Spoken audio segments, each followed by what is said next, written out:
এতে এরা ঠিক করছে। যদি বলেন কেন, আমাদের গোড়ায় গন্ডগোল কেন বলি আমি, একটু ব্যাকে যাই, ব্যাক ইতিহাসে যাই। আমরা ইন্ডিয়া থেকে আলাদা হয়েছি কেন?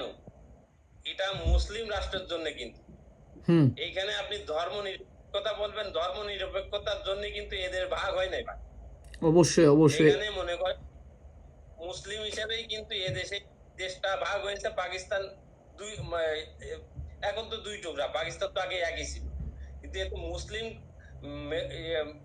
সংখ্যালঘুর কারণে কিন্তু এইগুলো আলাদা হয়েছে। তারা হিন্দু রাষ্ট্র, তার সংখ্যা বেশি, তারা আলাদা করছে, আমরা আলাদা করছি। এখন এইখানে আমাদের পরে চাপিয়ে দেওয়া হয়েছে কি ধর্ম নিরপেক্ষতা। আরে ভাই, ধর্ম নিরপেক্ষতা কি ইসলামকে কেউ বোঝাতে আসবে? ইসলামের উপরে কি ধর্ম নিরপেক্ষতা আছে কোন ধর্মে? না। কোন ধর্মে নেই।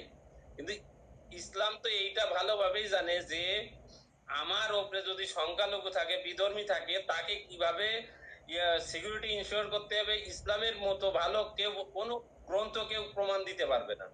কিন্তু এইখানে ব্যাপারটা হচ্ছে নারীবাদীদের কথা আমি এই জন্য মানে ব্যাকে আসছি এই জন্যই, যে যখন আমরা মুসলিম রাষ্ট্র হয়েছি, মুসলিম রাষ্ট্র হওয়ার পরে এখান থেকে কিন্তু মুসলিম হিসাবে যে আইন কানুন কিন্তু নেই। আমরা কিন্তু নামে মুসলিম। আজকে যদি আপনি বলেন যে চুরি করলে হাত কেটে দিতে হবে, আসলে কি এটা কেউ করবে? সমর্থন দেবে? দেবে না। সমর্থন দেবেন কোথায়? পার্লামেন্টে। পার্লামেন্টে যারাই আছে তাদেরই তো হাত থাকবে না, এইখানে কেউ সমর্থন দিবে না।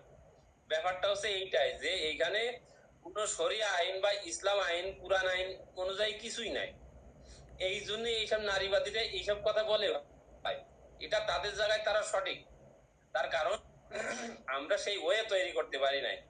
আজকে দেখুন, আফগানিস্তানের মতো এশিয়ার ভিতরে আপনি ইন্ডিয়া পাকিস্তান বলেন, বাংলাদেশ বলেন, নেপাল ভুটান বলেন, আফগানিস্তানের মতো নারীরা সেফটি কোনো দেশে নাই এই এশিয়ার ভিতরে। এটা আপনি একটু টালি করে দেখবেন, এটা আমি 100% মিলে যাবে এটা। কারণ কি?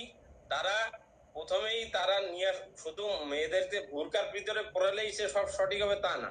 তাদেরকে যেভাবে শরিয়াত হিসেবে গাইডলাইন করছে সেই হিসেবে যদি তারা